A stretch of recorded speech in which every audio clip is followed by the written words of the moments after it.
my co-panelists and my dear friends. The first talk by Professor Shakti Gupta has made my talk a little lighter. I will focus only and only on how I have used technology in probably improving medical education. I am a grassroots level worker. I do not get into any administrative issues because I enjoy sitting with the programmers, spend hours together and design software. This is exactly what I have been doing last 25 years. Instead of telling what we could do, I will tell you what I have done. I may be wrong in some areas. Nevertheless, in all humility, let me present what I have done. We will start with what was the thread given earlier by Professor Shekhar Gupta. We do have a whiplash from the Medical Council of India telling every medical college should have this. Certainly, there is a law telling, there is a rule telling you should have a lot of technology into the system. But what has happened is this. They have technology. When you go as an MCA inspector or a local inspector, I have seen they all have computer labs. But what is there is there are no students. So what has happened is it has gone the wrong way as teacherless teaching systems, empty digital libraries, dhoti-clad computers. That means when I go there, they open the dhoti and they show me the computer underneath that. Need for digestible content is just not there, and there is a strong need for local content creation. In other words, it is certainly a teacherless teaching system, but it has also become a studentless learning system. Therefore, there is an absolute need for content. In a future page, I will tell you, content is king. Do we have content? No. Let me tell you, no. Nowhere in India we have content. Why? We have yet to start generate. By the time content, I am talking of content that will fulfill all our curricular needs. We have content in bits and patches. I can show you content through YouTube. I can show you content from here. This content which I am showing you is a content I purchased. This is called Voxelman 3D Navigator from a Springer Verlag from Germany, and I am using it. It is reasonably good. I use it for neuroanatomy teaching. The question is, how far can I afford to go on spending through my nose to get Western content and use it for internal Indian curricular needs? For example, if I tell you the anatomy curriculum is 3 times the amount of the content that is taught in a standard American university, you will not believe what I am trying to say. Because there it is at a much lower level, the amount of content. Now, in other words, we as subject matter experts are the ones who are the most capable team to build content. It is not just raw content, you have to make it meaningful. You have to make it in such a way that they will come, they want to see the content. You see, that's why this is the histology lab. Nowadays I don't use this monitor because I have an LCD. This is one of the old slides. See, they're absorbed because I have designed the histology program in such a way that they are compelled to go through it. They will see every bit of it. Some of them have even told me, sir, we want to go through it again. So I put another computer in another corner and they will go through it separately. They will put the headphones and listen to it. If you ask me in your opinion, what do you think of it? This is how I tell my friends. Students will remember to remember and forget to forget. We have done a lot of research studies to prove whether or disprove whether technology can help. Certainly, there are many domains where I have found it useful. But it is not that matters, because for every paper that I can say this is better than the traditional way, I can also bring in another paper telling no, the traditional one is better than the technology.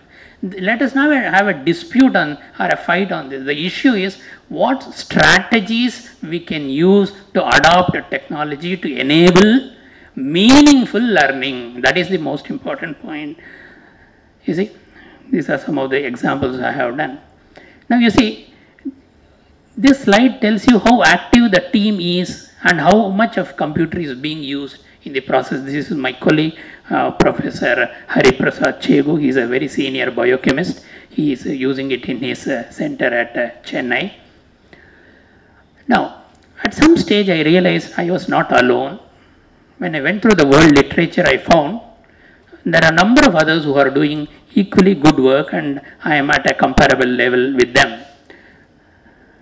I therefore at one stage realized whatever I do at an institutional level is just not enough. If I have to move things forward and bring something more for the country, I have to team up with the industry. I established industry collaboration, and now I am going to show you some of the demos, how we as academicians and what sir said as private participation can bring about excellent softwares which we can develop for our medical students. Now, I'll take you through the next 3 or 4 minutes through a feast of demonstration.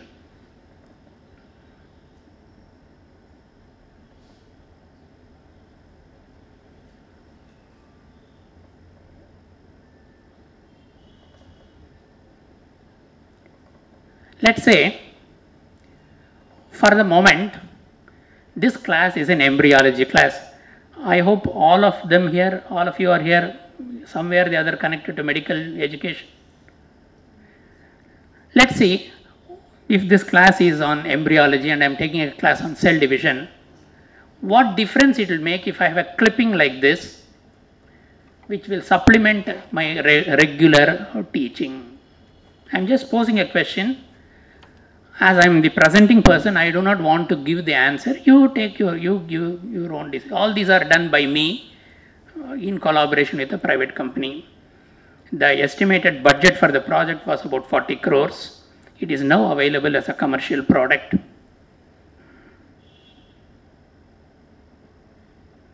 I can stop this animation at any point. I can add my own annotation, and I can use it whichever way I want.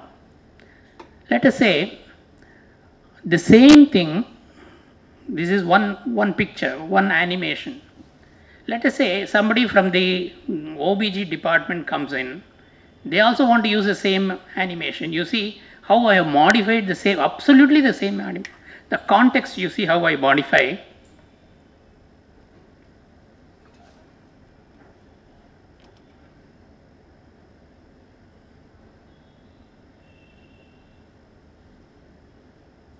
You see, I have mirrored it, I have put it into the fallopian tube. Now the gynecologist will even be able to tell at what level as it travels through the fallopian tube, what stage of cleavage is. So these are what are known as reusable learning objects. We have to sit together, all the departments, and plan out a list of say 30,000, 40,000 raw animations, which cutting across all subjects, each one can pick up, modify, pick up, modify. This is the slide I am talking about. Like this, I have got for every subject a few demos. Please remember, it was not done blindly. It was tested on my students. When this was shown to them, fetal circulation and changes at birth, they said, sir, fantastic, we learned everything, but unfortunately, if you had put a newborn baby crying, it would have added greater meaning. Fine, good enough. We were humble enough to accept criticisms, and we have added it. For shortage of time, I am moving over. There are lots, physiology, biochemistry, etc. But I am moving over to the next domain. There are times when here and there you may have to use 3D animations. I will show you one 3D animation which is very interesting for the simple reason that when I show my students when in the dead body, in the cadaver, I have never been able to show structure of a villus. But here you will see this was originally done for pharmacology to show how the tablet can get destroyed in the stomach and what's the power of an entry-coated tablet. Nevertheless, I have also used it to show my student what is the beautiful mechanism, the miracle called the villus.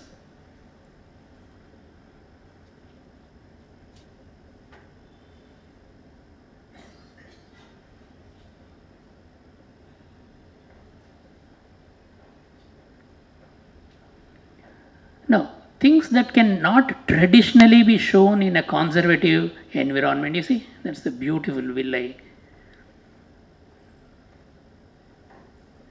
I talk in a regular lecture, soft, velvety mucosa. I have never been able to show them as beautifully as this. See?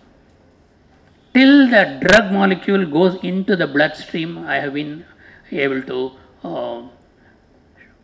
Next, sir, I am coming to the end of the this thing demo.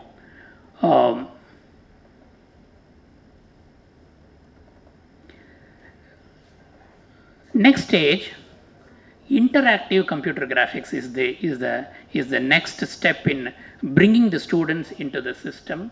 Immersive learning experiences, I have made some attempts.